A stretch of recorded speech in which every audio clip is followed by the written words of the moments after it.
আজকে আমি দেখাবো একটা লাউর রেসিপি, যেটা কেউ লাউ যে বিলকুল খেতে চায় না সেও লাউ খাবে। দেখতে পারো আমি এখানে একটা লাউ নিয়ে নেবো, দুটো লাউ নিয়ে নিয়েছি। সেখানে আমি দুটো লাউকে ছিলে নেবো, ছিলে কায়দা করে ধুয়ে নেবো। তারপরে এটাকে কদ্দুকাসের সাহারায় আমি কদ্দুকাস করে নেবো। এটাকে কুড়ায় নেব। কায়দা করে কুড়ানোর পরে একটু বিচি হয়ে গেছিলো লাউতে, বিচিগুলো আমি ভার করে ফেলে দেবো। বিচিগুলো সব কুটে কুটে ফেলে দেবো, যাতে ভাজি করার পরে বিচিগুলো আলাদা না হয়ে পড়ে। দেখতে পারো বিচি আমি সব কটা এক একটা করে খুঁটে নেওয়ার চেষ্টা করছি। যে কটা পারবো সে কটা খুঁটে নেব, আর যে কটা থাকে যাবে সে কটা তো আর করার কিছু নাই। একটু বিচি বেশি হয়ে গিয়েছিলো, বড় হয়ে গিয়েছিলো তাই কি। আর ফোড়নে দেব কিছু জিরে, আর দেব দুটো শুকনো লঙ্কা, আর লাউর সঙ্গে দেবো দুটো কাঁচা লঙ্কা চিড়ে।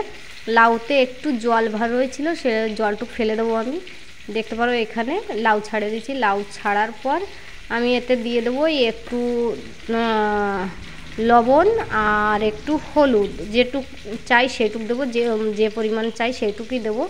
দেওয়ার পরে এটাকে আরামসে নাড়ায় দেবো। নাড়ানোর পর এটা একটু শুকায় গেলে, ভাজিটা হয়ে গেলে, জলটা শুকায় গেলে তারপরে আমি নামাই নেবো এটাকে। দেখতে পারো এটাকে এমন করে আমি আস্তে আস্তে নাড়াইয়ে এটাকে একটু ফেলায় কড়াইতে একটু ফেলাইয়ে রাখে দেবো, কি জলটা একটু যাতে জলদি টানে যায়।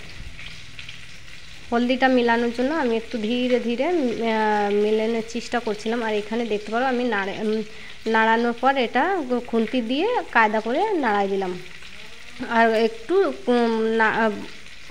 কয়টা শুকনো লঙ্কা আর কিছু কাঁচা লঙ্কা দিয়েছিলাম। আর ফিরে আবার খুন্তি দিয়ে ধীরে ধীরে করে আমি আরেকটু ফেলাই দিলাম পুরো কড়াইতে, যেটুক দরকার। ভাজিটা তৈয়ার হয়ে গেছে। দেখতে পারো এত সুন্দর কালার।